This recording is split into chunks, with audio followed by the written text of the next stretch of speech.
can only go so far. Or some sort of loud verbal display challenging ET in general out in the middle of nowhere? That's what I was doing. I actually had a pistol in time. I was really kicked off. When I was having this fit, I was waving the gun in the air, okay, and I had this fit. And at this moment, I said, okay.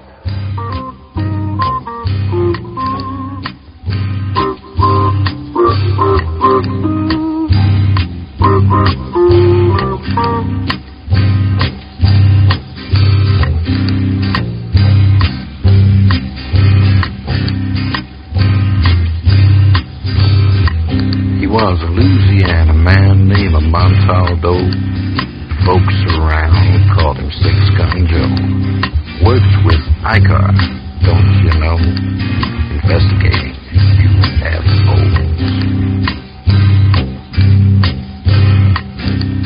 Out for a drive with a gal one night, they stopped to check out the reporting site. When an alien lit right there on the ground, he commenced to throwing his weight around. Now, old Six Gun didn't take too kindly to that kind of thing, especially without Vaseline or anything, you know. Seriously.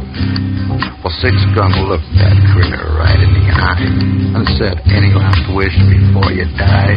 Yo, reached for his gun, quick as a twitch, and said, "Fill your claw, you son of a bitch." Now a legend spread across the land about this pistol-waving man.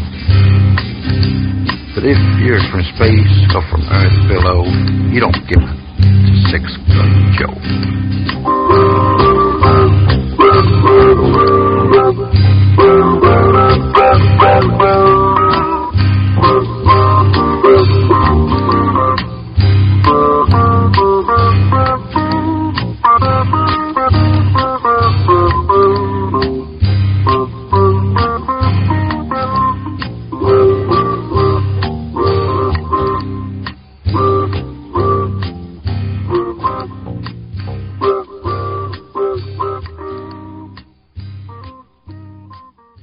Welcome to UFO Undercover with your host, Joe Montaldo.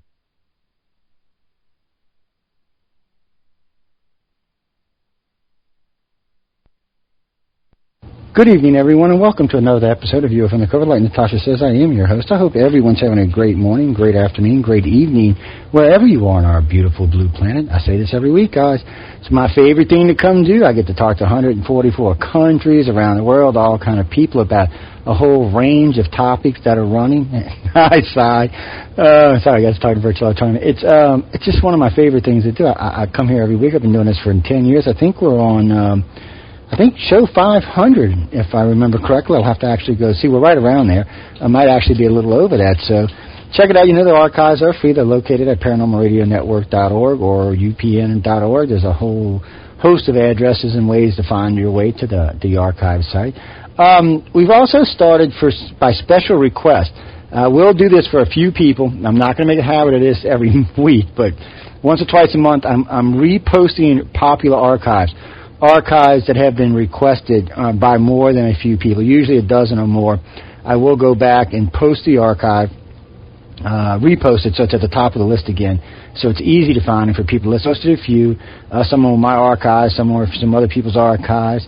I see the show I did with the Church of Mavis Saturday is doing quite well. Brought the archive site down twice this week, which is, of course, now back up. We don't have any problems with that, but that was interesting to see. There's a lot of people going to check out that archive. On the one about Golf Breeze has also been reposted by popular demand, which is nice to get up there. And one of the last Voice of the People done by November Hansen will be reposted this weekend. That's by demand as well. So, guys, check them out. They'll be available on the archive site. They'll be up there for quite some time, so you got time to go look at them and check them out and see what's going on. Tonight's guest is going to be Lamont Woodham. I actually was just learning about the gentleman while we were talking prior to the break. And we'll bring on in just a second and have him introduce himself and introduce the new book and tell you where you can find it and what we will be discussing tonight. Remember, too, after the first hour, the phone lines will be open, 504-273-7379. That's directly into the Skype system, so you can log into us. If you're on my Skype list or you're one of our many friends of the Paranormal Radio Network, you can also join us on Skype and check us out that way as well.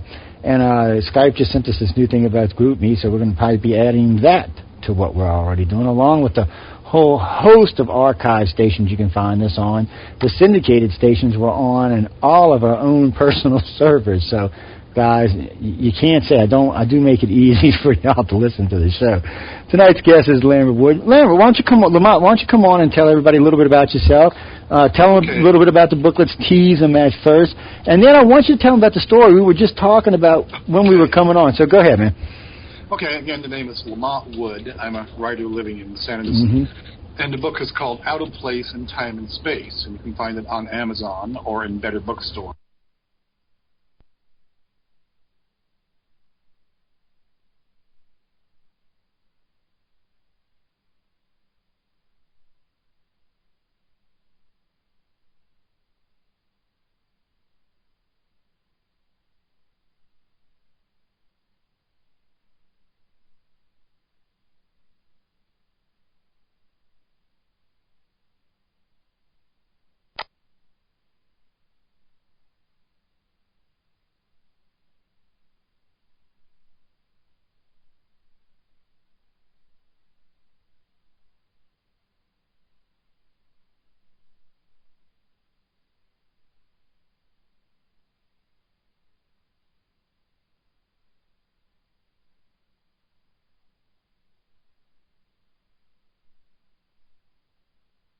Myself sitting beside a woman who was a museum curator. So I was asking her, is there a particular way to find a painting somewhere in Europe? That's all I know. She said, no, it's really hard, she said. And so I described the painting to her, and she nodded and went away. And then the next week she sent me email. She had found it. I intrigued her enough that she went out and found it. So I'm not even the first person to have worked on the book, as it turns out. And the painting I was talking about is one I used in Chapter 1. And it's painted in 1460, and it's hanging on the wall of a museum in France. And it's fairly standard church painting. It shows the Madonna with the Christ child on her lap. And for centuries, it probably hung there, and no one paid much attention to it. But nowadays, our attention is kind of drawn to what the Christ child is doing, because he's depicted as playing with a pull-string toy helicopter. Now, that's pretty weird considering it was painted in 1460. Now, people will tell you, Leonardo da Vinci, he sketched out a helicopter one time. He was 8 years old when the thing was painted, and he had nothing to do with it. His conception of the helicopter worked. There was no way it shows a passenger, but there was no way on it to dampen the torque, so the body would have spun one direction, and the blades would have spun another. This again, it's just a flying toy. You pull the string, and this stick with the spinning blades on the top would be sprung up and flown away. But that's sort of another theme I noted when I was researching the book. I have like 42 examples of these things in the book. And what I keep noticing is that children's toys are too frivolous for serious attention. And here we had a flying machine in the Middle Ages, and the fact that they're including it in this painting just means the artist says, this is a toy. I have put it in the hands of this individual to show that he is a child, because the way they depicted people back then, there's no difference. I also discovered, for instance, the Greeks and Romans had steam-powered toys, and it never occurred to them to use them for serious work. And of course, we've all heard the stories of the tombs in Central America or South America, where they find wheeled toys in tombs of cultures that did not themselves use a wheeled transport. So instead of sitting here saying, gosh, they were stupid, I think probably would be better to sit here and say, what are the kids doing now that we should be paying attention to? Are we still here? Something happened here in the background. Hello? Oh, okay, I thought I lost you there for a second. Can you hear me okay, Lamont? Yeah, I couldn't hear you. Could you hear me? Yeah, I can hear you now. Yeah, that was weird. Just for a second there, it was like it was a hiccup or a real quiet. Okay. That was kind of strange. Yeah. No, but I was thinking when you were talking about Leonardo and in a helicopter. Not many people realize that when they look at the drawing, that person was on one way helicopter, because they're just looking at the drawing and not looking at anything else. They say, well, it looks like a helicopter. Well, yeah, it does. But it's looking like, I mean, I can draw what looks like a helicopter. I couldn't, you know. Yeah. Hell, I was in avionics electronics. I still have a hard time telling you how the damn thing works. So we're glad I didn't mean to interrupt you. Good. Okay, but like I was saying, it's a theme I keep seeing over and over again, that children's stories are apparently too frivolous for study, but they're sometimes doing amazing things out there, and maybe we should pay more attention. Like I said, Greeks and Romans had steam-powered toys, but never apparently considered using them for serious work. And of course, like I said, in Central America, we find wheeled toys in tombs of cultures that did not themselves use wheeled transport, though that's probably because they didn't have decent roads and draft animals. They didn't have horses. Mm-hmm. So anyway, having this example, I got some other examples together and began looking for what I call a high concept to pull all this together. And the high concept, they came up with what I call the reverse anachronism. Now, a standard anachronism is like when you go to the movies, and the movie is about Rome. They're speaking English. They're not speaking Latin. But that's okay with you because you don't know Latin anyway. But that's really an anachronism because these people are portrayed with something that's out of their time. They're supposed to be Romans, but they're speaking English. Okay, but that, like I say, that's a matter of portrayal, but how they're portrayed. And it's not really threatening or nothing controversial about it. My concept of reverse anachronism is that it's something from the present that we find in the past, either belief, information, practices, or an actual object in some cases. Now, if we have reverse anachronisms like that, it would stand to reason that there must be reverse anachronisms in the future that are here in the present. And presumably they're noise and we don't understand them. And so it's hard to identify them. But there is an excellent example that showed up while I was researching the book called the Antikythera mechanism. It was this thing found in the seabed off the Greek island of Antikythera, hence the name, in 1901. And at the time, it was presumed to be just a jumble of corroded bronze gears. Are we there again? I heard something weird going on in the background. You still there? Yeah, no, that was I actually had to turn that line up. There was somebody calling, and I just okay, yeah. Okay, yeah. But in 1901, they thought it was a mass of corroded bronze gears. Okay, after 100 years of studying it, we now know what it is because it's now sort of like coming to sync with our present. It was an ancient Roman computer, basically. Now in the computer age, we can see that. And it's not a computer in the digital programmable sense, but the a computer where the programming is built into the design, like the old artillery fire control computers, etc. And in this case, it was a device for synchronizing or reconciling the lunar calendar with the solar calendar, which is still due nowadays. I mean, they set Easter based on the lunar calendar. Then you say, well, it's going to be April so-and-so, which is in solar calendar. So actually, we still do that. And it did some other things as well and track various planetary positions. Modern reconstruction shows it was using what they call epicyclic gears. If you have a car with an automatic transmission, there are epicyclic gears in there. And previously, they were assumed to have been invented during the Industrial Revolution. But here they show up in a device that it was around in Julius Caesar's lifetime. That the ship it was on probably sank about 65 BC. How they could have done that, we don't know. But obviously, it represented generations of accumulated knowledge and skill. Yeah, both in the creation of intricate geared mechanisms and in tracking planetary motion.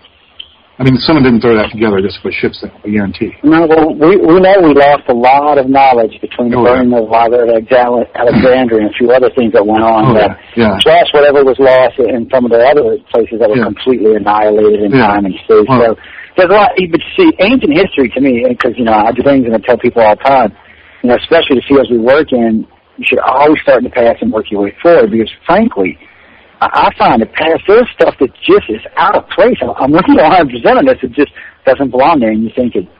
Okay, and I don't want to take away from man because, man's smarter than we look in a lot of areas.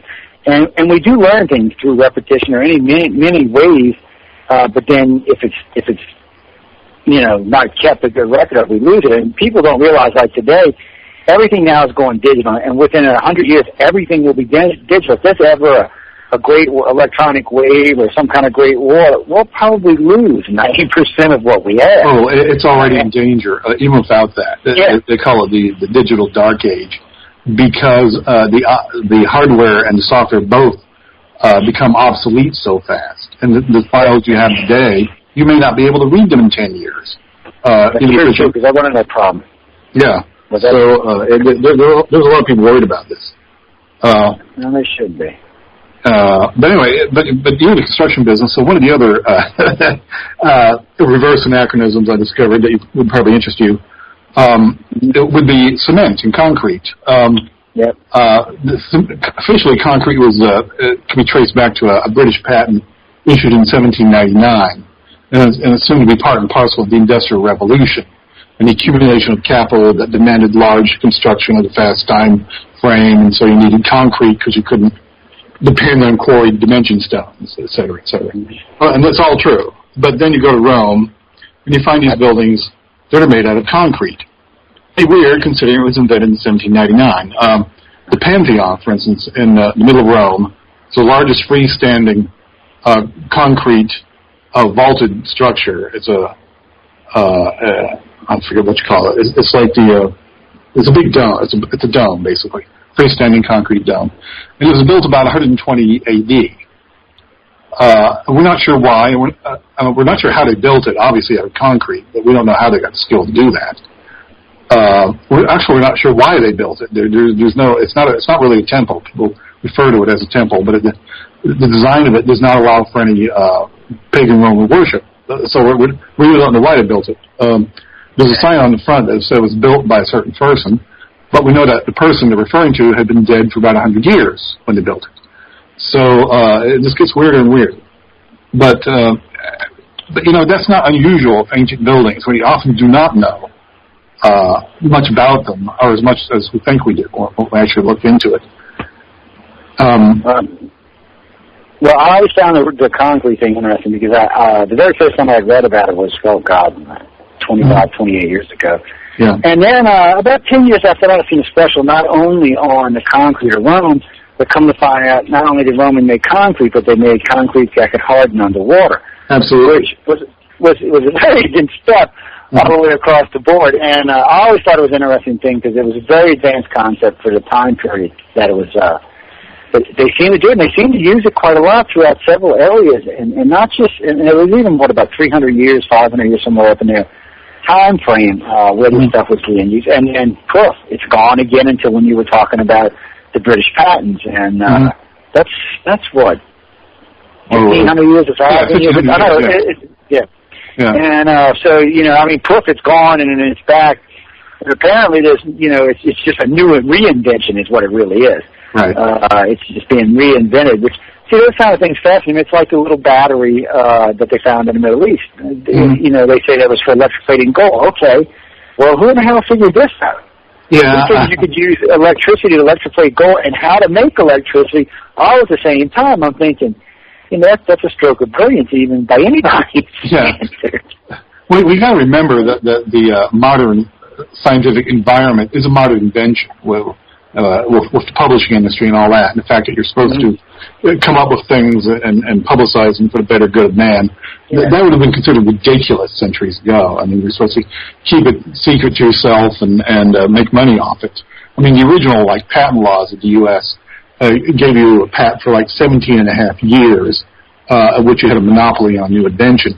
That was the time needed to train 2 apprentices who would then support you in your whole. And the last thing you wanted to do was a third apprentice for somebody else to come along, because that would, of course, weaken the market value of the whole thing. And of course, there was no publishing industry before, before 1445 or whatever it was when they invented the printing press. So it's what we have nowadays. It really can't be compared in many ways to the ancient world. They did come up with stuff, obviously, and I found many examples of that. But it wasn't sustained in many cases because there was no mechanism for doing so. My favorite example would be Archimedes, who you've probably heard of. as an Archimedes screw other things, and came up with mathematical laws for the lever and a bunch of other simple machines. He was in charge of defense planning for the city-state where he lived, called Syracuse, which is in the, it still is, on the eastern coast of Sicily. And in the so-called Punic Wars, and 200-something BC, Syracuse was originally on the Roman side, but then they had a coup d'etat and went over to the Carthaginian side, and the Romans sent an army to take the place. And there are accounts by three different ancient historians about what happens when the Roman army attacked the city. And they all read like science fiction. But they've been sitting on the shelf now for more than 20 centuries. Obviously, this Archimedes was a mad scientist with massive financial backing. Apparently, had full government backing behind it. This fairly rich city-state. The Roman army, they started off a daytime attack against the wall, and they described this missile fire that tracks them all the way up to the base of the wall, which I thought was impossible. There seemed to be a minimum range. All that implies finely tuned catapults, central accurate range finding, and central fire control. You usually don't see that until about 1912, that combination. So that drove them off. So they came back for a night attack, and they brought their ships up against the part of the city wall where it faced the ocean. And we're going to storm over the wall with ladders from the ships. And as they came up to the wall, they described these large machines suddenly rearing up on the other side of the wall and extending booms over the water, which either dropped rocks on the ship and shattered them, or dropped grappling hooks, which then they reeled in the ship, usually capsizing. You lift up one corner and the opposite corner goes in the water. Or actually pull them out of the water, for that matter. And, of course, they fled, basically. Presumably he had come up with something that resembles modern construction cranes. We have the upright vertical boom and then the horizontal boom. Presumably using repurposed naval gear. And he did this, out of thin air. He came up with this entirely on his own. I don't know what he used to power it, but presumably some kind of drop weight thing, using pre-positioned weights, etc. Like I say, the Romans panicked and fled, but regrouped and laid siege to the city and eventually starved them out. That took a couple of years. And after that, Archimedes was killed when they finally overran the city. But the thing is, you see no further mention of these machines. The Romans came into possession of them, but apparently used them only for kindling or something. And we really don't know what was going on. Except for these soul accounts of the battle, we really don't have any description of them. Now, beyond that, there is the thing about the death raids during the same siege. It started about 212 BC. And when I say death rays, the account of that is not in the three ancient historians I previously mentioned. They show up in later sources, later like in Byzantine, or early Dark Ages or something. So by people who apparently weren't basing it on first-hand accounts, but they got it from someplace, and they are consistent. And apparently he came up with billboard-size clusters of polished metal mirrors that he used to reflect sunlight onto enemy warships and set their own fire, supposedly. Now, modern attempts to recreate this have had mixed results. And they haven't been able to get, ships that just burst in flames or anything. And especially if you have, a crew there with buckets and wet canvas and stuff, you might not accomplish much. But while researching this, I was watching TV one day, and they had one of these gossip news shows about celebrities, and they're showing, I think, Jennifer Aniston having her birthday party at a resort on the southern tip of Baja California, and she was being pestered by paparazzi bobbing out in the water just beyond the surf. So the managers of the resort got a bunch of employees out there lining, each one holding a large mirror and reflecting the sunlight into the faces of the paparazzi and thus driving them away. And I was thinking, what if the stakes were a little higher and both sides were armed, in case of Syracuse, they would want blockade runners to get in and out of the harbor and it'd be safer to do that in daylight. So maybe you could use like the mirrors to like dazzle the opposing picket boats or drive them away or something like that to give your people a head start. You wouldn't need to set them on fire to accomplish your goal. That'd be fine if you did, but it wouldn't absolutely be necessary. So maybe they need something like that. Or for all we know, this being Archimedes, maybe he did come up with lasers or something else, or, we don't know. But I think we'd find more evidence. Well, there's a city, and you might be able to help me with this. I've been looking for a couple weeks. About 30 years ago, I had heard about this when I was in private school. It was one of the stories they talked about. Middle Eastern city, and I believe it's during the Crusades, and it's one of the things. But anyway, they talk about the city has been under siege. What's so interesting about this story is both the victor and the conqueror and the loser both report this event the same way. They said that the city had been under siege for several days on a disc of gate. Now, they had been trying to knock this gate and wall down for probably I think it was either a couple of weeks or a couple of months. I'd have to go find it. But they had been trying to get into the city without any luck at all. All of a sudden, the shield just showed up. A beam of light came out from the bottom of it and blew the gate to smithereens. And, of course, the invading army rolled into the town and killed everyone. Right. Mostly everyone. But I find it interesting because both report this. I found it again about 10 years ago on a special show I was doing. But since then, because for some reason I can't remember the damn name of the city, it's like impossible to find. I've been asking people. That's why. By the way, I like the cover of the book too. By the way, but since you do this, hopefully you'll run across the story somewhere, or you'll run across somebody else that run across it. I've heard it a couple other times on some other shows, but the last physical time I can remember hearing about it was about 10 years ago. So details are kind of fuzzy in my head, and I don't want to just go on about it, but I found it to be a fascinating story. I know somewhere in one of my old Wake Up USA episodes, I actually go into it in deep dive to go find it. Okay, yeah. It's just so much archive to go through to find. Okay. But if you ever hear about it, let me know. Just pop me over an email because there's other stories I've heard about with different types of shields, or there's several flying shields I've heard about.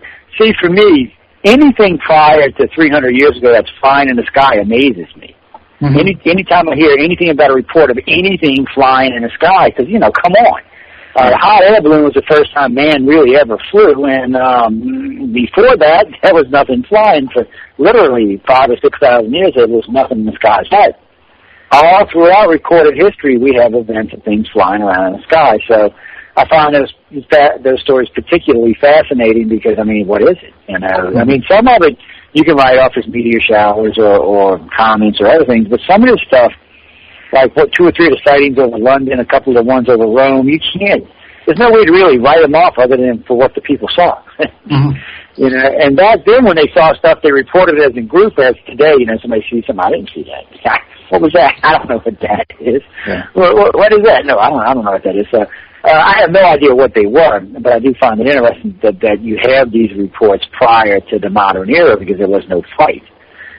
Yes, Leonardo did draw some stuff, but as far as I knew, his glider never flew. And from what I've seen of it, I think it would have just crashed anyway. So, and that was still 500 years ago. So, we can even go back 500, but anything after that, you got to kind of wonder, what are they talking about? What are they seeing in the sky? What is these things that were hovering over cities for days on end? So, I don't know. It's one of the things that fascinates me.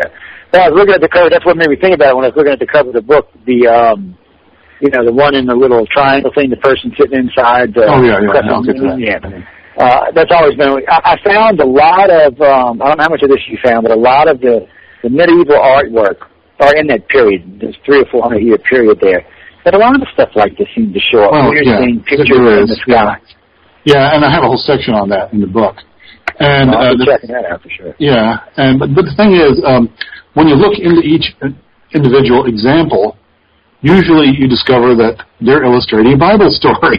And but the fact that they have something in there that looks to us like a flying saucer, that does get your attention, but you got to remember, we're taking our visual vocabulary and imposing it on people who had their own, basically, a rather rich one, and had nothing to do with ours. like the example you see on the cover, where you have the Virgin Mary and over her shoulder there's a singing sky. It looks vaguely like maybe flying saucer. To me, it looks like a boat, actually.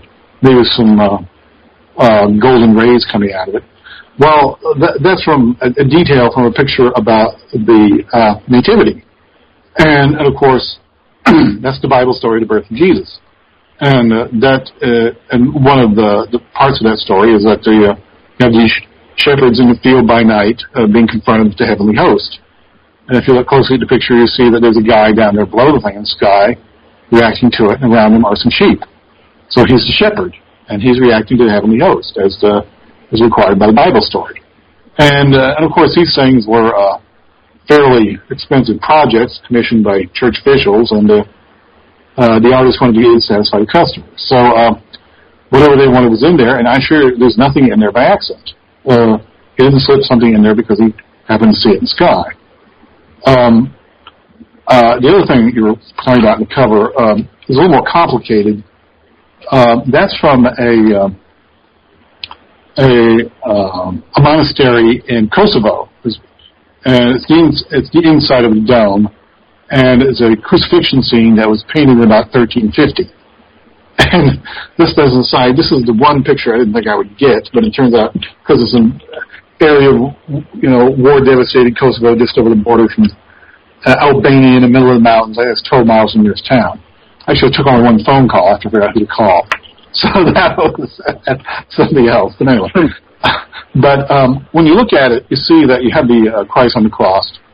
And to one side, there is this thing, appears to be moving toward Christ, and it's red, and it has a male face in it. And on the other side, there is a silver object moving away, and has a female face. We see this is standard Byzantine iconography. And the red male is the sun, and the silver female is the moon. And they're moving like that to show that the lighting is changing, because the Gospels say it was dark from noon to 3 p.m. that day. And you have to have something to show that. And there are other outside scenes from other Bible stories in that dome, and none of them show anything like that in the sky. So basically, they're using standard here. And you'll see it in other Byzantine paintings, too, something like that, with the red or male symbol and the silver or female or both symbol. Now, the thing about this, though, and the one in Kosovo, is that these objects in the sky look vaguely like Mercury capsules. And people first started pointing out that these things are calling them UFOs in the 1960s, when, of course, the U.S. space program was in the news. So, to me, it's sort of like the old joke about what we call locomotive lung, where you're breathing sounds like the gasping of a steam locomotive. And no one reported this medical condition before about 1830 or after about 1950. Because that's, they started using locomotives in 1830 and stopped in about 1950. So I think this is a similar thing here, but basically, or maybe a good example of reverse anachronism. I mean, it came into sync with the times during that period, but nowadays I think we have a sort of a more nuanced idea of what spacecraft are supposed to look like. Yeah.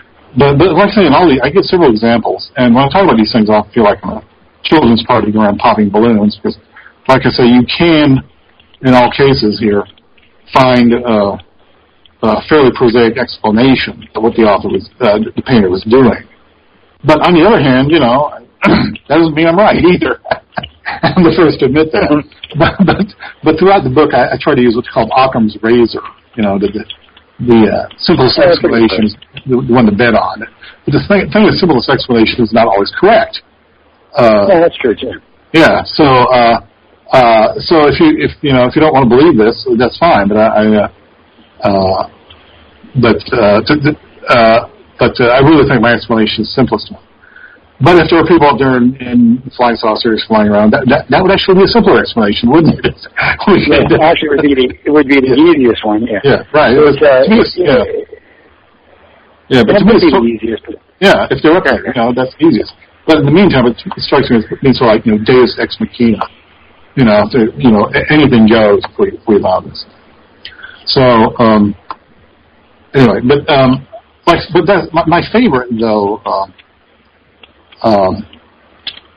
Reverse anachronism would be concerns the one concerning Jules Verne, basically. He wrote during his lifetime about 50 novels. Not all of them were about science fiction, but he's best known for science fiction, that is. And in these novels, he made a bunch of technological predictions. But most of these predictions can be seen as extensions of technology that existed in his lifetime. Air conditioners and fax machines and automobiles, and all that stuff could be inferred from stuff that existed then. But his first novel, written in 1865, described an American effort to send 3 men to the moon in an aluminum capsule. They're launched from Florida. They circle the moon. They return to Earth. They land in the Pacific Ocean, and they're picked up by the U.S. Navy. Does that sound familiar in any way? It sounds like it sounds like the Apollo program, doesn't it? And of course, he shot him out of a cannon. He didn't use a rocket because that was the technology he could understand and his readers could accept at the time. But there are little wrinkles in there that just go beyond coincidence. Like as part of the plot, he has Texas politicians making trouble because they want some involvement in the project. Well, in the actual Apollo program, that did happen, and that is why Mission Control is located in Houston. So there's just too many coincidences in the thing. I just, I cannot account for it. Like I say, and most of the other examples in the book, there are like 42 of them. I can point to something prosaic, but in this case, it's all out there. I mean, if you want to say that the guy was listening to some kind of echoes in the future and translate it into 1865 technology, I would have to say, well, that's good explanation as any. Because I don't know. I don't know where he got this idea.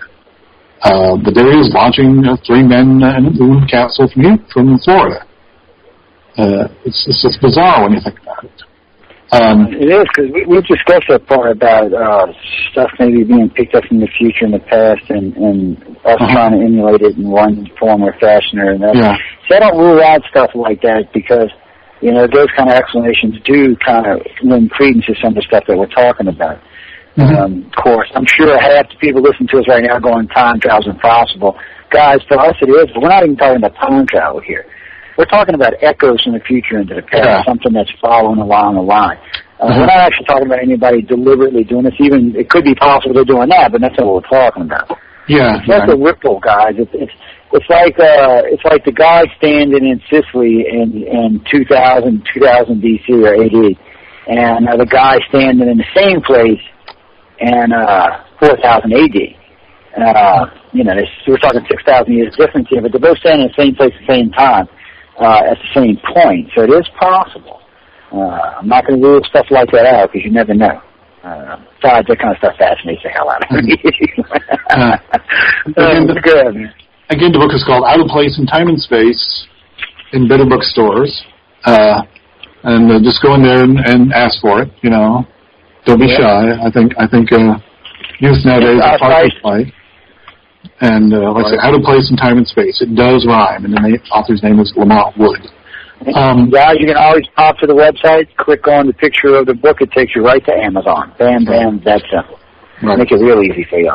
Okay. And it's easy. So we're trying to do that. One of my other favorite reverse anachronisms in the book, being a writer, would be the story about W.T. Stead. He was a Victorian journalist, started out in the 1880s, I guess. He was involved in the founding of the tabloid genre. Now, with the recent closing of the News of the World, we may be around for the end life of that genre to see it over with. But he was around when it started doing things like that. And he had ran sensationalist newspapers and did muckraking and pursued causes. And one of the causes he pursued involved his dislike of admiralty regulations that did not require ocean liners to carry enough lifeboats for all the passengers.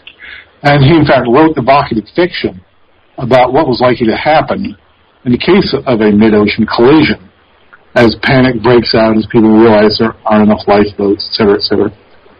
And one of his stories even involved hitting an iceberg, in fact. And he got rich from his various efforts. He founded his own magazine at one point. And at one point he decided to go to the U.S. to attend a conference, and having made the big time, he bought first-class accommodations in the best available ship, which happened to be the brand new Titanic. And you have to wonder what he was thinking, especially as the water rose.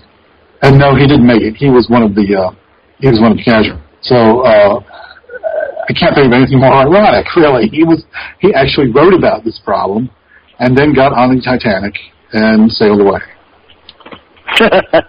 Yes. So, I don't know if I got on the damn thing. Yes. So, ladies and gentlemen, you need to worry about what you obsess over, because you might get maybe a little too involved in it at some point. It might be sucked into it totally like he was.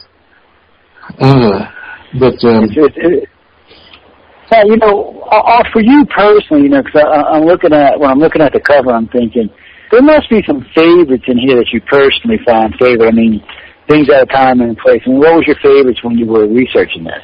I told you about of course, the one with Jules Verne. I think that's... Yeah. I think that was great, too, by the way. Yeah. There's a similar one concerning World War II. A British journalist named Hector Bywater wrote a book in, I think, 1926, 1925. It was a novel that basically told the story of the title was The Great Pacific War, and describes a war between the U.S. and Japan in the Pacific in the 1930s. And it opens with a surprise attack by the Japanese, and the Japanese proceeded to overrun the Western Pacific, and then are slowly driven back in an island-hopping campaign. And the U.S. eventually gets in a position where they can bomb Japanese cities, and at that point, the Japanese cave in. Does any of that sound familiar? Yeah. Yeah, it sounds vaguely familiar. It does. And he has these actual detailed descriptions of various battles, which I won't say they match what happened in the war, but he mentions actual ships, some of which do show up in the war. And that's one of the eerie parts about it. But, of course, both sides, they still had ships in the 20s that still around in the war, and they also recycled ship names. Beyond that, he sends the war just between Japan and the U.S. It's not part of a world war. But other than that, if you take sort of a metaphor, it's eerie how close it gets. Now, the opening surprise attack is on the Panama Canal rather than Hawaii. But that would actually make more sense, wouldn't it have? If you could go to the Panama Canal, and in the book they do for about 6 months, and lead to big problems. But as in the real war, the Americans managed to mass their forces and counterattack. Now, but he has the American admirals trying initially to just make one big counterattack and defeat the Japanese, and that does not work. And then they go on to the island hopping campaign. Now, I would point out, though, that a lot of American military men did read this book, and in the real war did not bother trying any kind of preemptive counterattack and just went straight to the island hopping. So I wonder if they learned their lesson from the book. And like I say, he describes various battles, but it's both 1925, and it's mostly gun battles. He does depict the use of airplanes, but it's mostly for artillery spotting. But he has he mentions odd little things like it takes the Japanese twice to take the island of Guam, and only one time, but they take the island of Wake on the first attempt. Now, in the real war, it's just the opposite. It took two attempts to take Wake, but only one to take Guam. And he describes an American attack on the Bonin Islands at a place called Chichijima. And in reality, they attacked Iwo Jima farther south. And this is sort of a theme throughout the book. He has battles taking place over islands with anchorages. When in real war, it usually happened on nearby islands where the air base was located. He mentions actual, places where there were more in war, such as Truk Lagoon, Palau, the Yap Islands. He has a decisive battle of war. The Yap Islands actually was nearby in the Philippine Sea, the Battle of the Philippine Sea. So the way I study the book is the honor it gets, basically. Now, the question beyond that is, when you read this, the big question is, the guy named Yamamoto read the book, the guy who was the head of the Japanese Navy at Pearl Harbor for the opening part of the war. Mm-hmm. And did he get any idea? The answer is absolutely yes, he read it. Not only did he read it, he lectured about it at Japanese military academies and made a point of meeting with the author one time at a military conference.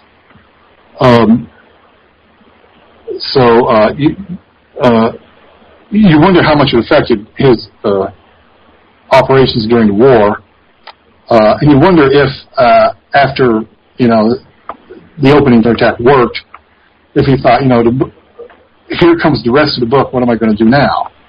And during that point, when the book says, you got the counterattack will be coming soon, he started going on a tour, an inspection tour of various Japanese bases in the Southeast Pacific.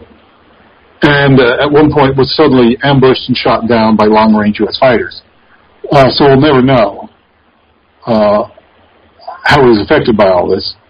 I want to point out that wasn't in the book. The Americans pulled that one out on their own. But probably the most mysterious thing in the book is not that. See, that guy Hector Bywater, he was a professional naval and military journalist. He was very familiar with the navies on both sides and military technology.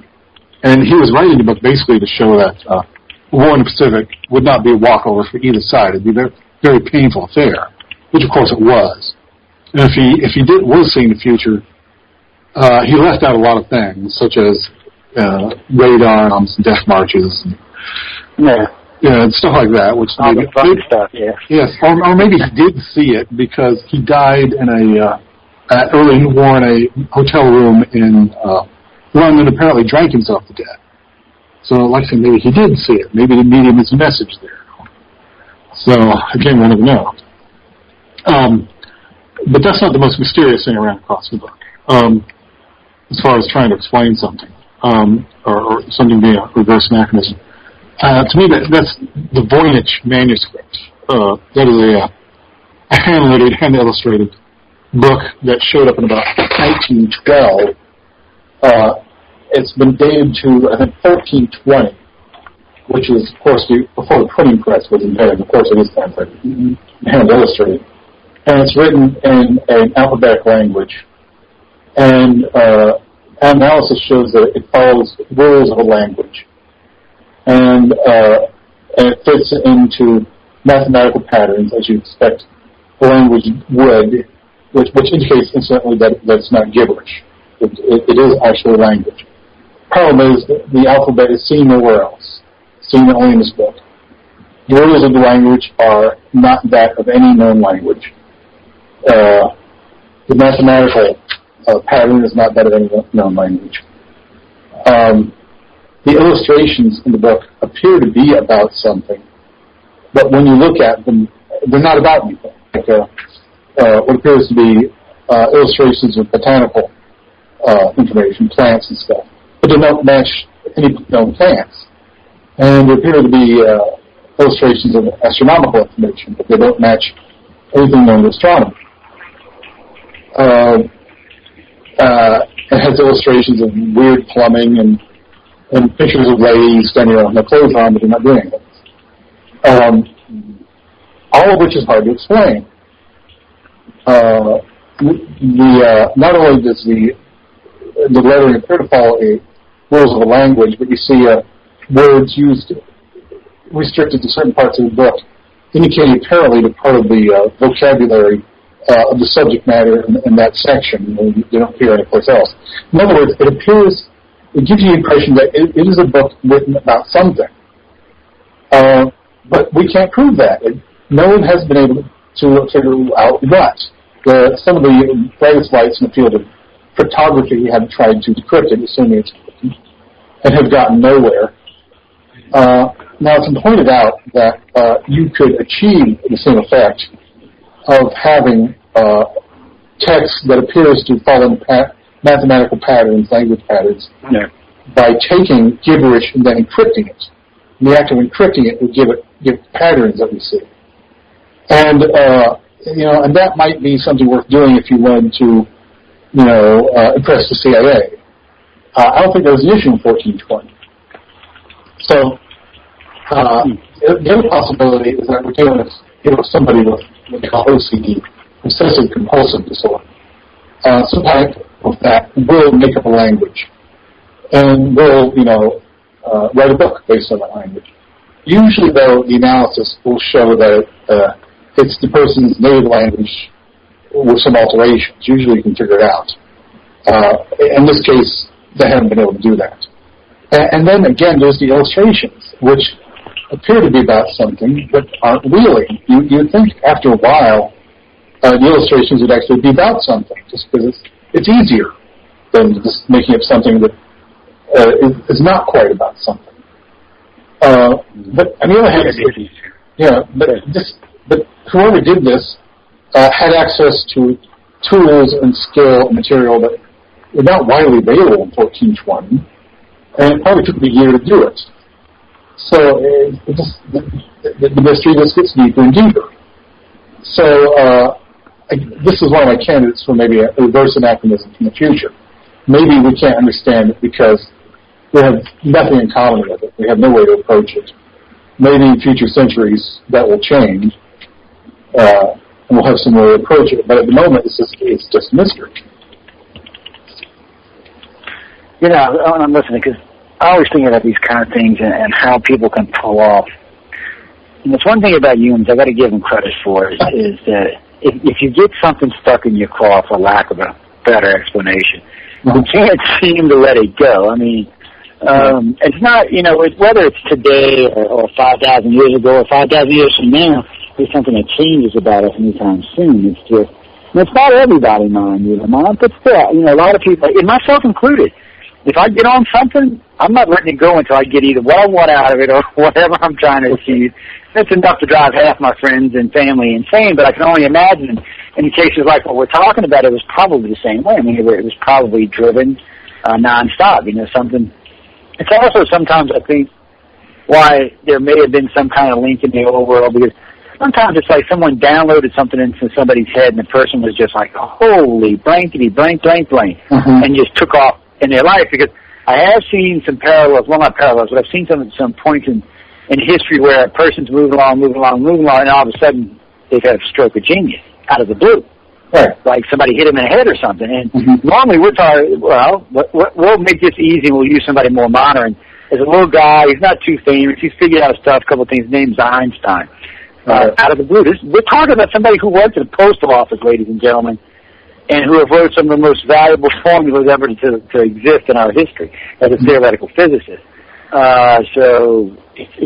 Speaking of that, while I'm on that subject, E equals MC squared is coming under fire now because of that neutrino experiment. We'll see where that goes. Yeah, that's what I was going to say. Let's not hold our breath for any conclusive stuff anytime soon, but it's promising. It is promising. Not the first time we've tried something awesome in life, but it's promising. So we'll see where it goes. By the way, to the person who just sent me that means that we can travel. No, it does not mean that. It means one exotic particle managed to do this. Yeah. Maybe 10,000 years we might figure out how to do it with ourselves, but right now, no. Well, this particle that goes faster than the speed of light, can it go slower than the speed of light? That's what I'm asking. Maybe it was stuck, I actually sent in a question like that, could it go slower than the speed of light? Because I remember an experiment done in the early 90s where they were measuring light bending around Jupiter. They found out when light approaches Jupiter, that it actually increases past light speed, but as it bends to the planet, it actually decreases. And get this, so that the light going around the planet and the energy passing through the planet meet on the other side at exactly the same time. If you figure that one out, every physics on the planet is like, okay, that doesn't work. So it proved right then and there that light can go faster than light speed. That was the first time we realized it. Now with this, we realize it. And again, it does suggest that somewhere in our far-flung future, we may be able to achieve. I'm not even saying that we'll ever be able to travel faster than light, but we may be able to do other things like send particles to places or energy to packets or inanimate objects, maybe not us. But we may be able to send stuff far ahead of us when we're colonizing and things like that, which would be nice on long colonization trips. I have to go with Stephen Hawking, who says, if time travel were possible, where are the time travelers? There are the time travelers. The season's late, the rains are low. Where are the tourists? They should be showing up here. And that's totally. I mean, you broke up just a little bit there. But we're getting ready to go to break. We got about a minute and a half before we go to break. So I got somebody coming on to plug the show. Why don't you go ahead and tell them one more time for the book, where they can find it at, just as we get ready to go to break. Okay. Again, the name is Out of Place in Time and Space. Yes, it does rhyme. Some people get off to that. The author, again, is Lamont Wood. It's by New Page Books. And you can find it on Amazon under the title of my name, Lamont Wood, or in better bookstores. My local Barnes & Nobles has it in the Paranormal New Age section, Paranormal Experience shelf. It's actually, as soon as I get a chance, I'm going to read it. I wish I had it in an e-book form, because I got so many books in my house, I'm not sure what to do with them there. Hey, Jeffrey, hold on one second. While I'm thinking about it, I'm actually on the Fringeology site at Blogspot, and they have a good article up about the Out of Place in Time and Space by Lamont Wood. It's a really good article. I got it broke down. You should go there and check it out, and then go over to Amazon and purchase the book. Jeffrey! Y'all know Jeffrey from the Church of Mavis, right? Jeffrey, what's up, man? How's the guy? What's up with that? Hey, pretty much I just got off the phone with him, and he's going into surgery tomorrow to remove an abscess on his leg. Of course, he's been in the hospital because he injured his leg, and he has diabetes, so he had an infection. I forget the technical name of the infection. It's something pretty weird. But basically, he's been in there for about a week, and he's surgery tomorrow to help his leg out, so I'm basically asking everyone to prayer requests for him, send out prayers for the old gooch so he can get back to the show. He was planning on doing the show Saturday, but the surgery came up, so I'm not really sure if he's going to do the show Saturday or not. If he doesn't, I know Micah Hanks is going to stand in, hopefully. That's the plan, anyway. No, that's good. That's good. Who are y'all going to have on this Saturday? Timothy Wiley from Inner Traditions. He wrote a book called Return of the Rebel Angels. It's pretty weird. It's basically he claims that the fallen angels have been forgiven by God, and they're returning to the earth. So I'm not quite sure how I feel about that. And they said that they've canceled Armageddon. So it's going to be a pretty weird show. I'm not even sure how I feel about the whole Christian concept of Satan and God, so it should be pretty entertaining to say the least, for sure, Saturday night. The one we did last Saturday is going up through the roof, man. This is just blasting all over the place. We got like 71,000 downloads when I checked it yesterday. It's only, I don't know how many plays it's got, but I'm more interested in downloads than plays are. You get a couple thousand plays, but downloads are always more important to me because that's the ones who are really down, getting the archive. The player people are just the ones that go click and play on, which is probably less than 1% of our listening audience. But anyway, Jeff, I'm glad you came on. Plug Show guys, be sure, Saturday night, 10 to midnight, Church of Mavis. Jeffrey's always a blast. Hopefully Guy will be back soon because Guy's the only one who keeps Jeff in check. I had to slap him around last week a couple of times. He's out of control, guys. That's right. I had Jimmy on Saturday to keep me balanced, and hopefully Guy will be back Saturday. If not, Micah Hanks or it could be Micah Hanks and Guy at the same time. We'll see how it goes. And I don't want to interview the fallen angel guy by myself, so I've told Micah and Guy one of them has to be there. Somebody has to be there to hold my hand. But, Jeff, thanks for coming on again, guys. We're going to get out of here and go to break. Remember, why don't you at the break go check out Out of Place in Time and Space by Lamont Wood. Check it out, see what you think. You can always go over to Amazon and purchase it. Like I said, you can go over to Fringeology and check it out over there, get a kind of layout of the book as well. And, y'all, stay up. We'll be back in about 9 to 10 minutes. Everyone, please stay tuned.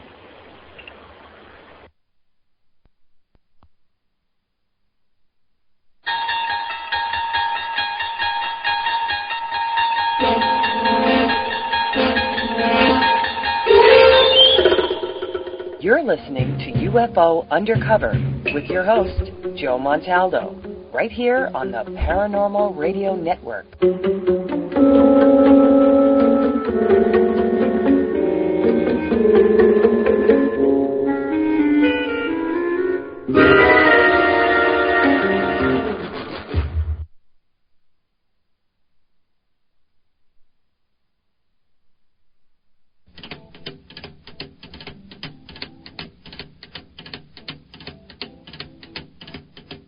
Rumors spreading round in that Texas town about the shack outside the game. And you know what I'm talking about. Just let me know if you wanna go to that home out on the range. They got a lot of nice girls.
Hey, hi there. Got your attention? I'm Gia Scott, and I was curious what you were doing from 7 to 9 p.m. Central Time on Tuesdays. See, I host this really interesting little radio program that airs live then, and we bring in all sorts of guests. Authors, experiencers, and everything in between. It's paranormal and guaranteed to make you go, My guest list is always up at www.giascott.com, and do tune in to the Dawn of Shades from 7 to 9 p.m. on Tuesdays. Are you interested in a radio program that focuses on the deeper aspects of the UFO topic? Would you like to explore the facts and truths of what ufology and UFO research are all about? And please join us here every Saturday evening at 7 p.m. Eastern, 6 p.m. Central for Eye to the Sky, the UFO Synopsis, with your host, D. Andrew, right here on the UFO Paranormal Radio Network. And remember, UFO research is not a belief system.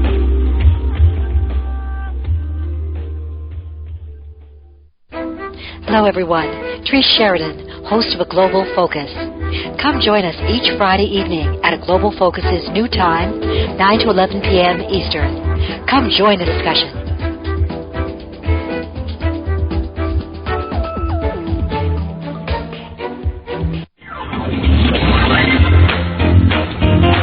Night with the Kevin Smith Show. Hi, this is Kevin Smith. Join me Monday through Friday right here on the Paranormal Radio Network.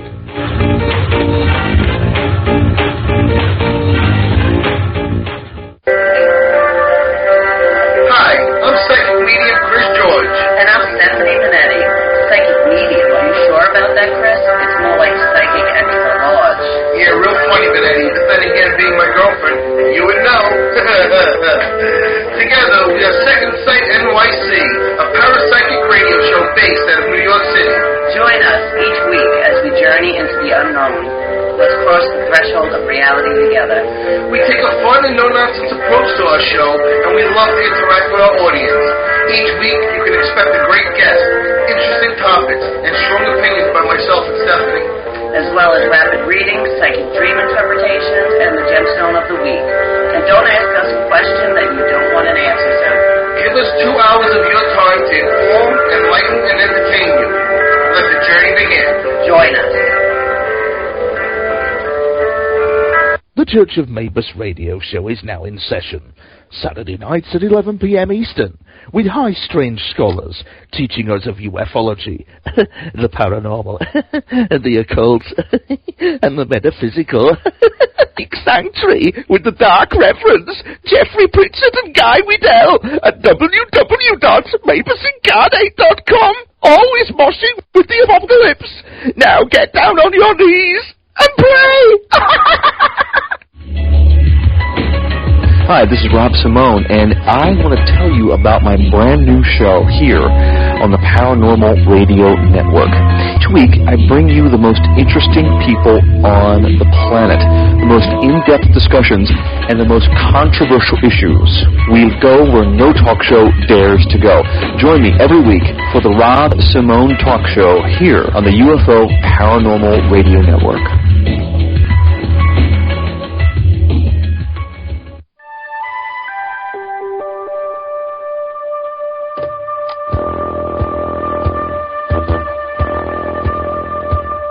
Tune in to UFO Undercover, Wednesdays at 8 p.m. Eastern, with your host, Joe Montaldo, right here on the Paranormal Radio Network.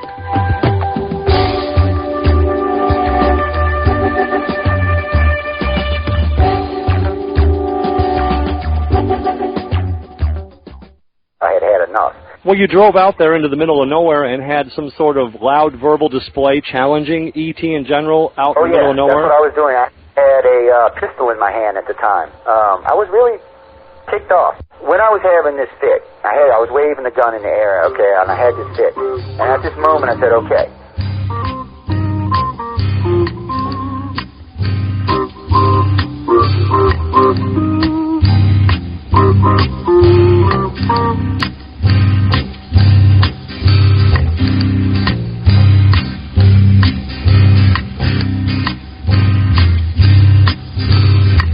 He was a Louisiana man named Montaldo. Folks around called him Six Gun Joe. Worked with ICAR, don't you know? Investigating UFOs.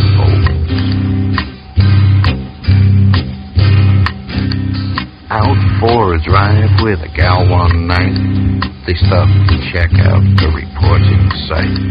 When an alien lit right there on the ground, commenced to throwing his weight around. Now, old Six Gun didn't take too kindly to that kind of thing. Especially without Vaseline around. But, seriously.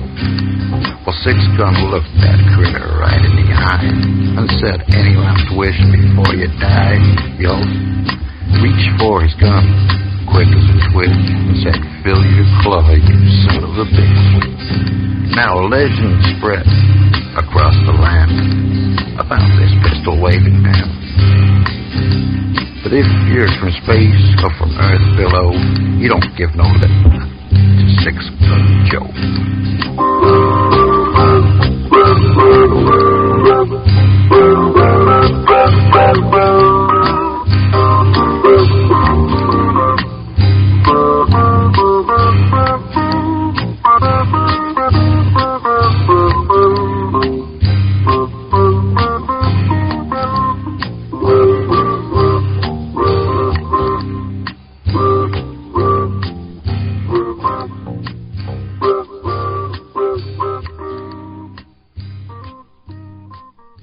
Welcome to UFO Undercover with your host, Joe Montaldo.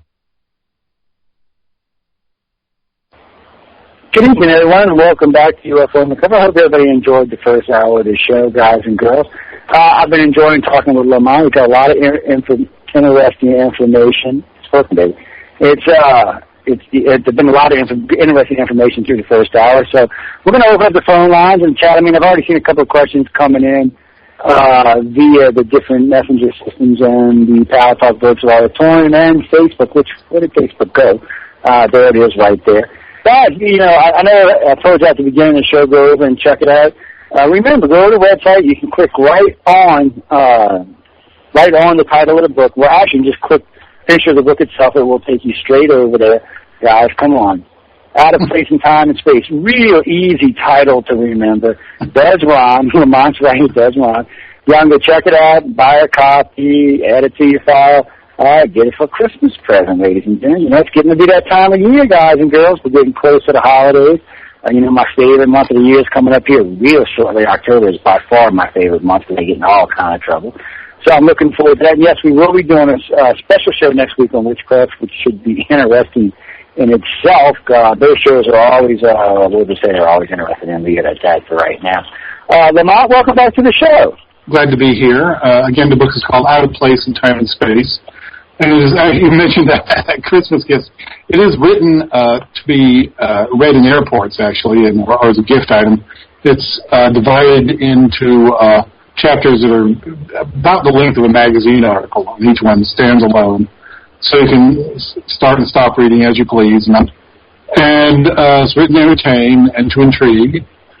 And I think most people will like it. Again, the title is Out of Place in Time and Space.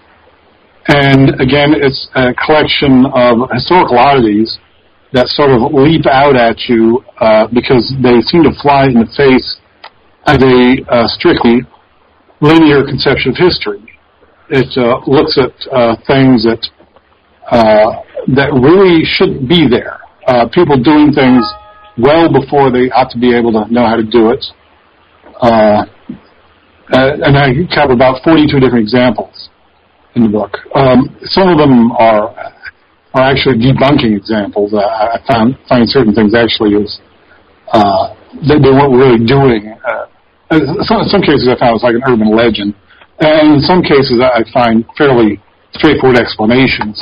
But in other places, either I can't find an explanation, or the explanation strikes even me as kind of lame. Not sure where to go with it. And those of you who want to, blame it all on time travelers, UFOs, or something, go for it. That's what I say. But try to do some research and convince me, because I've looked into this. And, some of them I just can't figure out. Some I think I have figured out, but I may be fooling myself. Well, that's part of the fun part of the mystery is trying to work them out. How they got there? How did someone think about this? Right. Why did this happen in this time? This time period. Or what it is. Now, what I'm thinking about this because I haven't had a chance to read the book, so I want to ask you a couple other questions now. I had seen somebody write it, matter of fact, from Sydney a few minutes ago. Janet had wrote it in, and she wanted to know if you had found any stuff from any of the Egyptian period that was mentioned in the book. There's a couple of things that leap out. Yeah, there's the so-called Sakura bird. Sakura, S-A-Q-Q-A-R-A,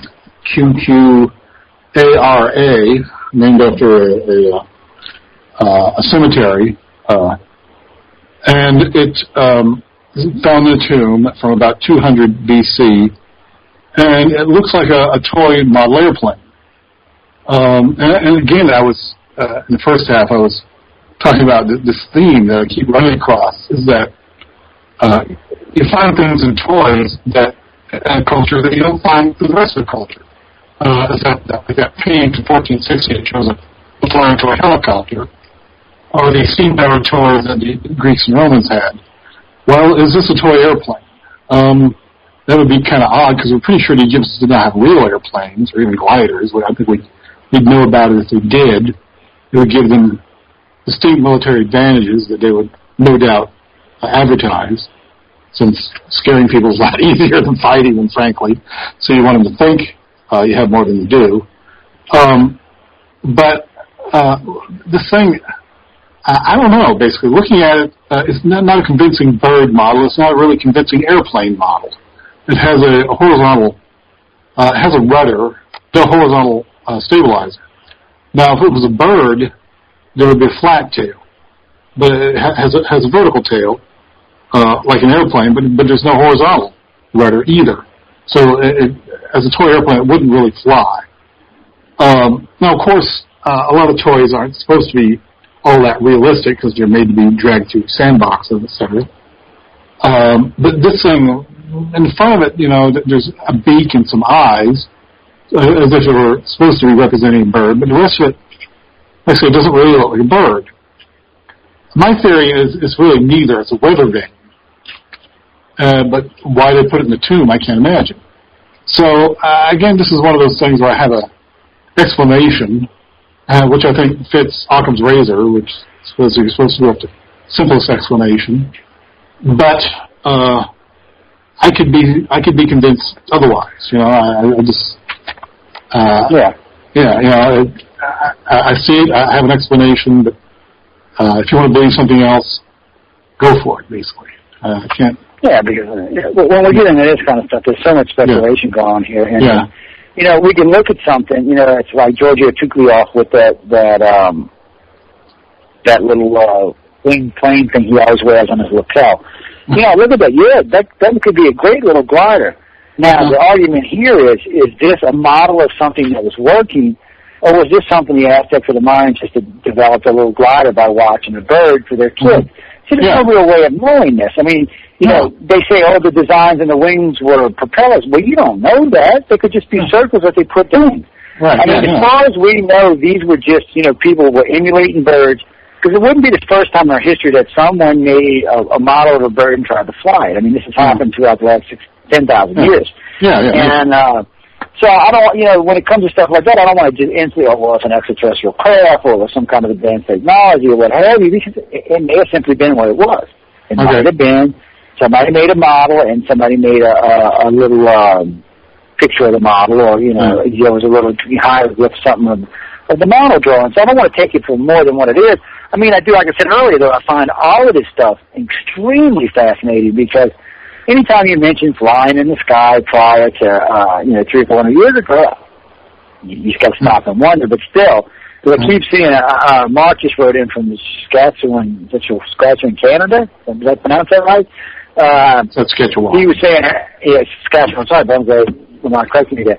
He had wrote in saying basically what he said was, how do we know that everything in the past isn't extraterrestrial? Well, how do we know? How do we know it was? I know. I mean, that's the point. I mean, guys, because y'all know I'm studying this all the time. I'm a big freak on archaeology. I mean, it's one of my pet peeves. That and physics are probably two of my biggest pet peeves. I can't get enough of it. It's just, unfortunately, I just can't get enough of it. Mm-hmm. And even though I would like to say that this means that, or this means this, or this means that, unless I can travel back and forth, find some ancient text somewhere that said, E.T. landed and visited and did this, that, or the other thing, well, then I'm speculating. You know, and that's what we're doing here. Yeah. And there can be other plausible explanations for this stuff. And you're not as a researcher, you're not worth your salt if you can't admit when you're wrong, or you can't look at alternative explanations without getting offended. Yeah. And it's. You know, you always have to have some level of faith someplace. I mean, I assume you're Joe Montaldo and not some lizard-lipped alien who's just on the airways here trying to take over planet Earth. You assume I'm Lamont Wood, author of Out of Place in Time and Space, and not some silver-tongued orator the publisher hired to impersonate me, although that sounds interesting. But so you know, at some level, you have some bedrock to go on, and the one I use, of course, is Occam's razor. Simplest explanation is the best. The simplest explanation is that history is real.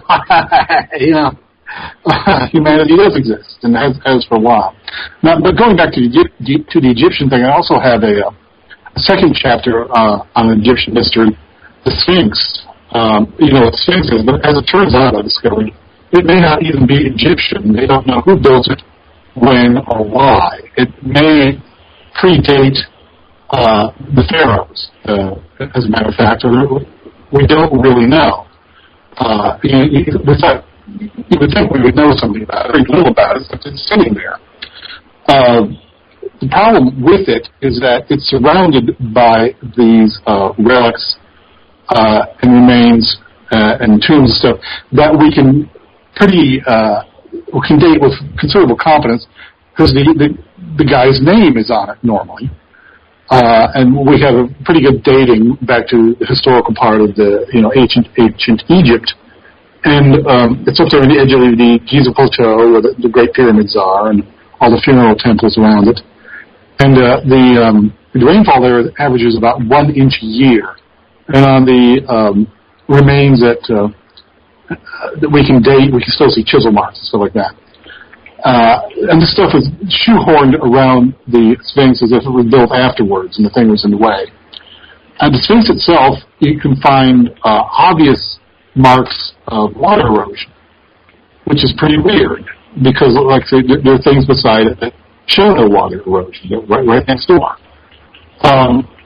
Which leads some people to believe that maybe it goes back to like the last ice age, and it's like, when there was significant rainfall there, which pushes it back like 7,000 or 10,000 years. In which case, who did build it and why? And again, that's no mystery. There's some more mystery to know. And there's some people who take middle ground and say, well, at some point during all this construction, they must have altered the land and all the runoff ran through the Sphinx. Because it didn't always look like it does now. For most of its history, it was buried at least up to its head. And when they first excavated during the Paleolithic era, they found a carved monument between its legs from someone who ordered this excavation about 1300 BC, I think it was. And there are really no other monuments that mention it or any other hieroglyphic references to it that we found in ancient Egypt. So apparently it was considered ancient even by then, by the pharaohs. So, like I said, we associate it with ancient Egypt, but it may predate the pharaohs. As it turns out, we don't know. It's a mystery. Again, something out of place in time and space. Something you look at carefully, and what you think you knew just kind of evaporates. Well, I got a gentleman writing in from Israel, Aaron. I know I'm pronouncing his name wrong, but it looks like Aaron, but that's not how it's spelled. Okay. Anyway, he's writing in, and first thing he asks, is there anything in the ancient world, or anything around the Temple Mount, or anything like that might fall into what we're talking about in your book? And he also asks, could all of these inventions all just be God's will? Well, anything is possible. Well, yeah. Okay. No, I have not run across anything you're talking about from like Israel and the Temple Mount, stuff like that. No, I haven't. There's nothing like that in the book, and I haven't run anything from there that particularly leaked out of that. Great to know. Okay, can you hear me now? Just try it again, because you're breaking up just a little bit. I don't know what's... Okay. Man, 1 minute you're clear, 1 minute you're breaking, it's making me crazy. Okay. Saying a good connection. I don't know. Like I said, it might be the weather between us. Every now and then Skype gets a little weird, too. But go ahead, I'll let you finish. Okay, no, there's nothing in the book from the Middle East or Holy Land. And as far as everything being God's will, well, honestly, let's see how it could oppose God's will, you know. Again, I'm a little worried about the whole, what I call the Deus Ex Machina thing. To say that it happened because powerful forces came down and make it happen. Well, you know, that could always be the case. But I try to look for something a little more similar, basically, that requires fewer assumptions. Again, it goes along with Hawkins' raising. In most cases, I can identify something, but admittedly not in all cases. And in some of the cases where I do, you might think it's a little lame sometimes. But, you know, that's your privilege. Next question. Dave, that was kind of, that's why I just referred down to you. I got to be careful with those kind of questions. They'll get me in a lot of trouble. Where'd our last one go? What did I just do? Oh, yeah. Candace writes in from Oregon wanting to know, have you seen anything while researching the book that would make you think that this could be extraterrestrial or could be something else? And they want an example of if it is something else, what do you think it is? Now, I know we talked about this earlier, but I'm going to get Lamont to go back over it. Go ahead, Lamont. Okay. Of course it could be extraterrestrial, but frankly, and that might be the simplest explanation, if there are extraterrestrials out there doing things, and if there are UFOs. I'm not convinced that there are, or if there are, that we know anything about them. That we can identify them and their artifacts or actions with any certainty. That we can separate that from natural phenomena. You follow me so far? Yeah. Okay, so I'm a little leery of such explanations because you could say anything. Again, we're talking about Deus Ex Machina. Anything goes if you want to do that.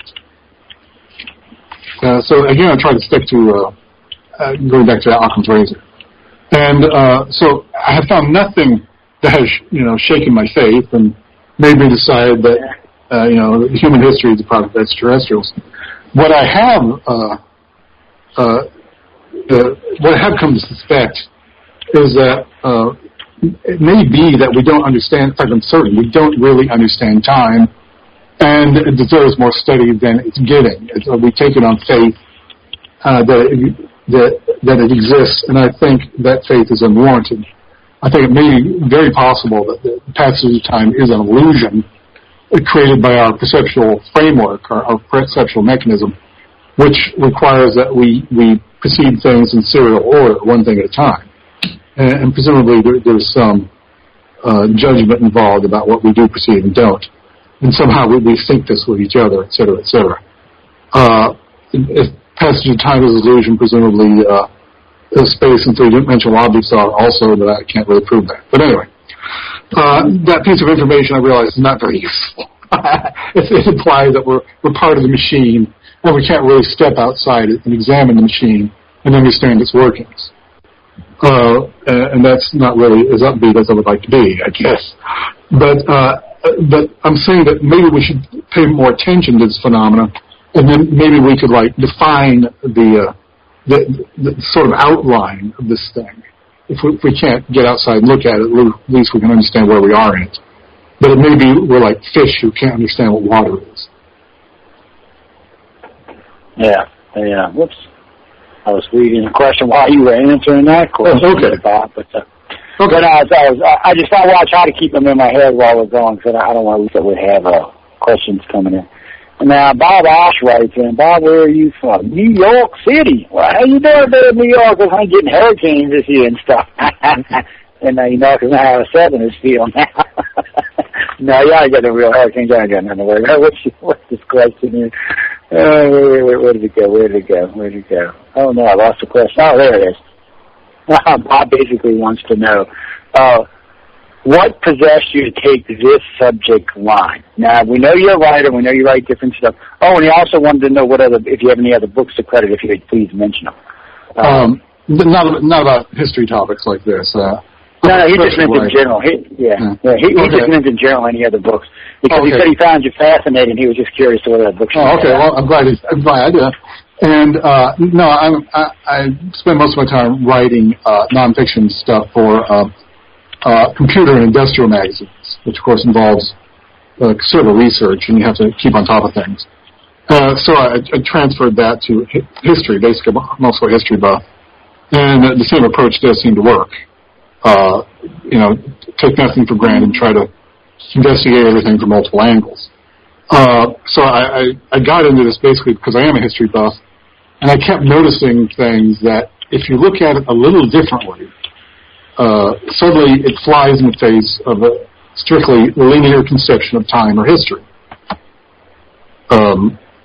Simple little things like, for instance, I have written a book about Admiral Nelson at the Battle of Trafalgar, which seems rather prosaic, but he wrote a plan, a memo for his captains just before the battle, explaining how he wanted the battle fought.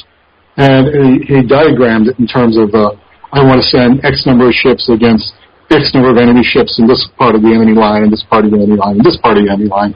And it all seemed to be based on mathematical ratios, which is all very nice. And he went on and won the battle.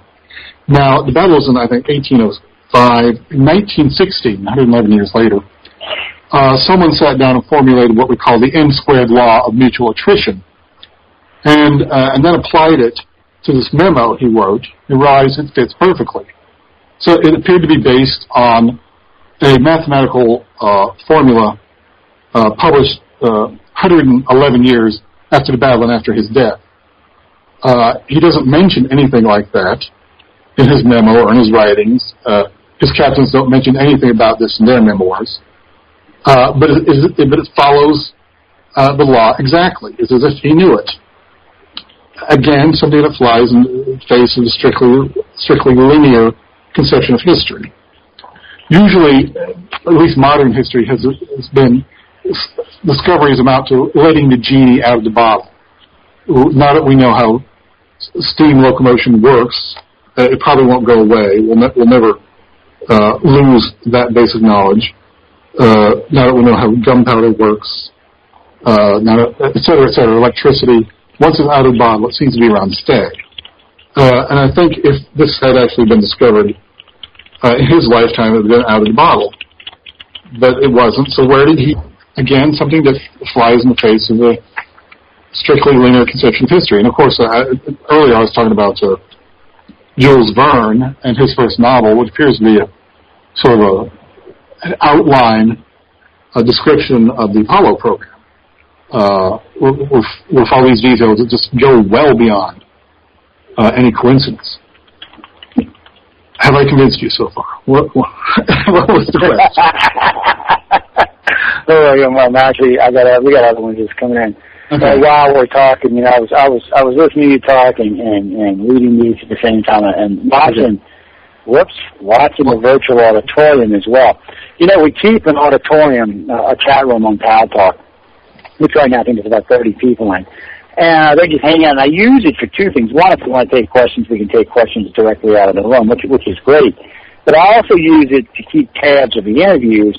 Because, if I'm listening to guests and I'm watching a text go by and they're talking about eating or their puppies or other things, then we know we've lost the audience and it's time to swing it around. It's always a great way to judge an interview.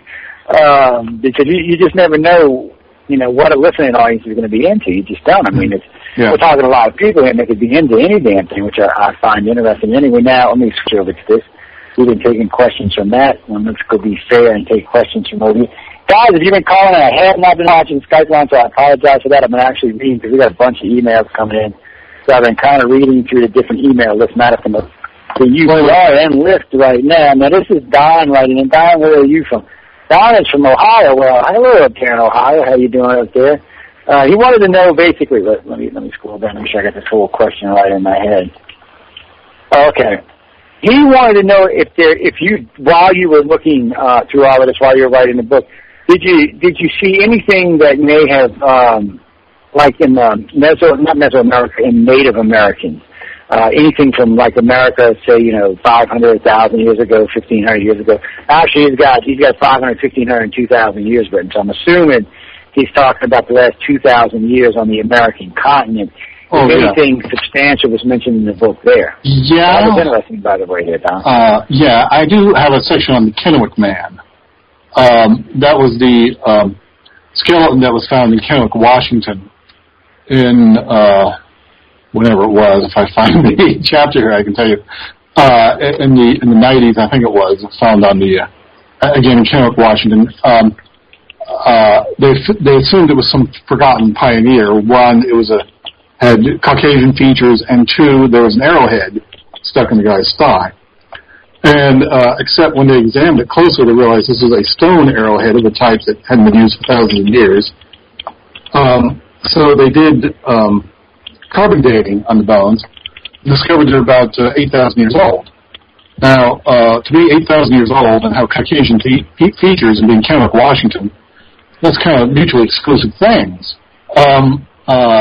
How did the Caucasians didn't show up with their DNA until, 1492.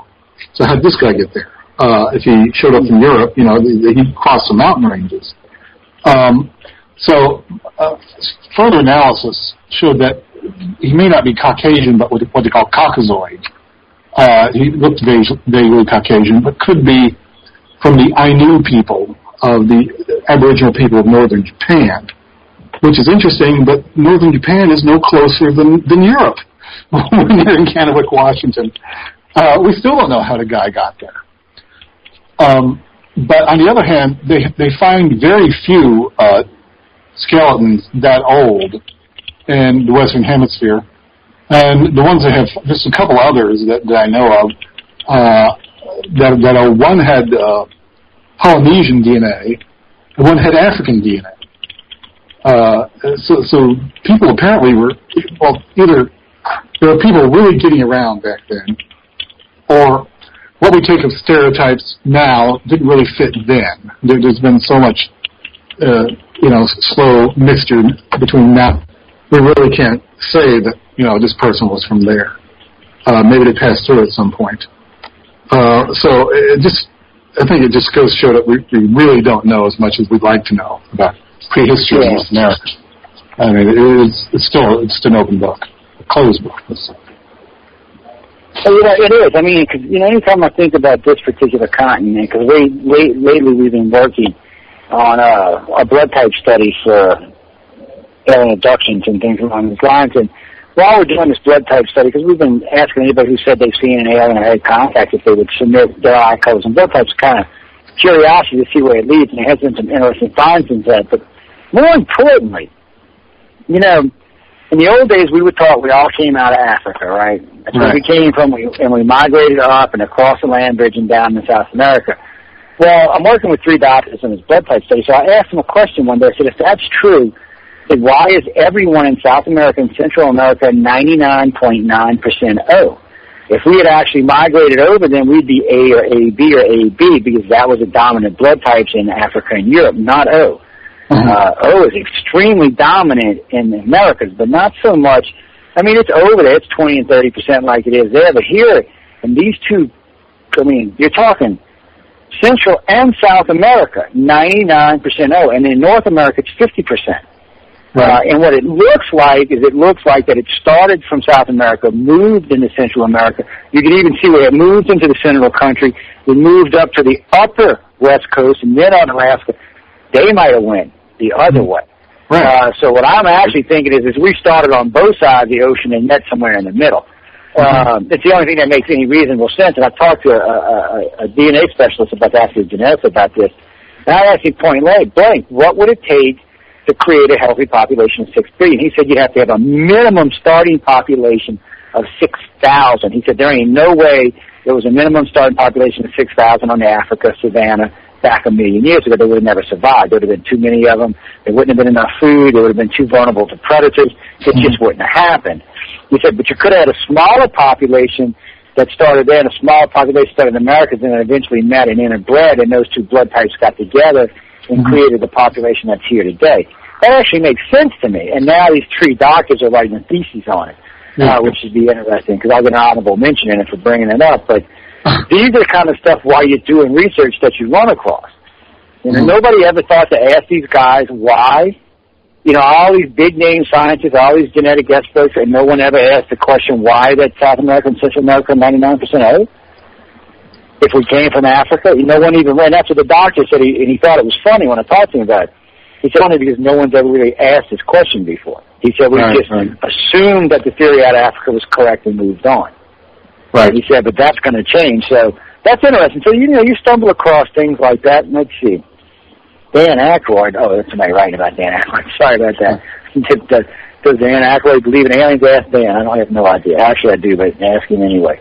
Let's move over to this email over here. Now, this is Janice. Janice, where are you writing in from, Janice? Oh, from the UK. Well, welcome. I know it's about 2 o'clock in the morning. Janice said you've been a fascinating interview so far. Thank you for coming on the show. She also wanted to know, do you get any special meaning out of any of this that we've been talking about tonight as far as your book goes itself? Does any of this have a special meaning for you is what the question actually says? I don't know what would be more special than anything else. Special meaning. Again, I think the sense that I'm getting is she meant the whole book itself. Does the information in the whole book itself have a special meaning or a special place, and I guess you're harder in your life? That's what she's after. Again, as I was saying earlier, it seems to point out that we don't understand time, and that may be because there is no such thing as time. That I mean, frankly, we can't isolate it in the lab. You know, it may be the passage of time is an illusion. If that's special. Well, it's big, that's for sure. And I think that would be the big picture, the special thing that would come out of this. And the fact that we need to pay more attention to this. I think now that humanity is moving into a new era where everything is better documented and computerized, we may find more and more of these, what I call reverse anachronisms. And we'll be in a better position to understand or at least study the phenomena of time, because we can find these outliers that don't really fit our conception of it. And from that, we may be able to learn something. Of course, it's always from the extreme cases and the outliers that you're able to find the big picture. And if it is, to me, all of this is, well, like I said earlier, all of this is just beyond fascinating to me. I could sit here and discuss all the weird stuff in the past for weeks on it. I find it interesting. Now, I think we might have enough time for one more question here. We got about 9 minutes, I think. Yeah, let's squeeze in one more. Who is this? Ah, this is Bill from New Zealand. Hey, Bill, New Zealand. Do you know Suzanne Hansen? She's a friend of mine down there, runs a big organization. Involved. Tell her hi if you do know her. Let's see. Let's go back to the question here. It says, Lamont, I find everything you say interesting, but how do you know it's not just natural progression? Well, some of it is, I'm fairly sure, but some of it just cannot be explained that way. Like I was talking about the Voynich manuscripts. That's obviously man-made. I mean, there's no natural progression there, and the Kenok man does not match any local tribes. He's from some either northern Japan or Europe, and those are long ways away for someone who's 9,000 years old. Before we had ocean-going ships, presumably. So you have to analyze things, and again. Look for the simplest explanation, which sometimes works, and sometimes you just realize we don't have enough data to go on. Basically, you have to accept that. Yeah. No, he's not related to Lamont Alfred Weber, guys. Come on, it's 2 totally different names. Sorry. I'm sure he's a nice person, whoever it is. Yeah, he's a nice guy. He was Secretary of Science for Jimmy Carter. That's who they're talking about. Okay, right. And he's a close and dear friend of mine. No, they're not. They just got the same first name. That's it already. I love stuff like that. It always cracks me up. Oh, well, now this comes in from Chris from Chicago. He wanted to know any new books up and coming in the near future. Give him a chance to get this one. So yeah, really. Go ahead. This one out. Come on, guys. No, I have some in the planning stage. Nothing I could talk about, not to sound silly, frankly. I do assume I'll come out with a sequel to this because there are more examples out there. The more I look for these things, the more I find them. Mm-hmm. Now, Angela just wrote in from St. Louis and wanted to know if you believed in God. I think he said that, but I'll go ahead and let you tell him again. And I have no idea what that has to do with what we're talking about right now. Well, I don't. Does God believe in me? I think would be a better question. That's a good question. Yeah, That's a good question. And I think maybe we should all ask that one. Yeah, I assume that there's not only a supreme being and creator, but sort of an intelligence that is more than the sum of the universe, the parts of the universe. Let's put it that way. Yeah. Questions like that, guys, I do understand why you ask those questions, but really what we're talking about now is not really pertaining to what we're doing. I mean, we can blame everything on God. You know, I ask people this every day. How come when something bad happens, we blame it on God and not the other guy? I never did understand that one. I still don't understand that. I hear people all the time, well, God did it. Why? How do you know Satan did that? Do you believe in this kind of stuff? How do you I always wondered about that one. It's one of them questions you have to kind of go. Now, remember, ladies and gentlemen, you can go over to the UFO Undercover site, click on the site, click on Lamont, you can click on his face, you can click on the book title itself, and I'll take you right over to Amazon. You can purchase the book that way. Go out and check it out. I'm going to get a copy because I just want to see all the different stuff. And for me, these are like references for me. I even record like the ancient astronauts and stuff like that, the ones that I find pertinent with information like this, or even specials I see on this kind of stuff, because I use them in shows and research or doing things along those lines because they help guide me and look at it. Also shortcuts. It takes out some of the research if someone else does the work. I hate to say it that way, but it's true. Yeah, well, people pray for miracles. I understand that, and they get them sometimes.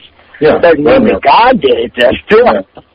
That's like saying E.T. did it when you say that. I mean, come on, there's no way to prove it. Now, when we die, either we'll find them or we won't, and then I guess then we'll know. But I'm not in any hurry to find out, so we'll wait on that. So, I got to say, you've been great having you on tonight. And we got about 3 or 4 minutes left. Any particular, if you were going to sell this book, you're looking at the book, and there was any one particular thing that you would say would be the reason to buy the book, what would it be? Well, we didn't talk about the last 2 chapters where I talk about the... Okay, go ahead. We got time. Go ahead. Okay. Deimos and Phobos. The thing about them is that they were described about 150 years before they were discovered. You remember Gulliver's Travels? You may have read part of it in school. Yeah. Yeah, well, there's a mention in there of the astronomers of one of these islands that Gulliver ends up on having discovered 2 moons of Mars, and he describes them in terms of their distance from Mars in terms of planetary diameters, and their overall period around Mars in terms of hours, because they're fairly close, so it's a matter of hours rather than days. Now, 150 years later, someone finds 2 moons around Mars, and the distance from Mars was a few planetary diameters, as mentioned in the book, and the orbital period was a matter of hours. Now, that's kind of weird, because he had nothing to go on when he described those moons. But I did the math, and if you take the moons he describes and plop them into the Martian gravity, it doesn't work. I mean, the description was pulled out of the air, not based on his real knowledge of Mars and its moons. So apparently he was just trying to come up with something that showed that the astronomers of this made-up world had found proof for Kepler's laws of planetary motion, basically.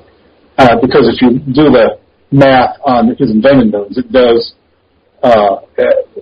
uphold the Kepler's laws. Okay, so far so good.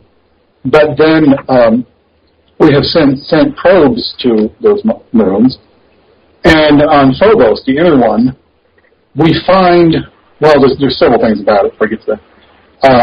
In the case of both moons, the orbits around Mars are near circular, They match almost exactly, the orbital plane is almost exactly that of the Martian equator. And that's pretty weird because they're obviously captured. They weren't, they didn't congeal out of the same cloud as Mars did, as is the case with the moons of Saturn and Jupiter, et cetera, et cetera. The terrestrial planets apparently don't get moons that way. They get them either from capturing asteroids or from some big impact, which created Earth's moon. So with orbital characteristics like that, if they're not artificial satellites, they ought to be.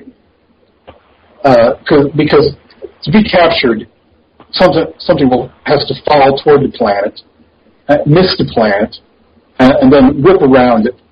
But as it falls toward the planet, it will pick up a velocity in relation to the planet that's about equal to the planet's escape velocity.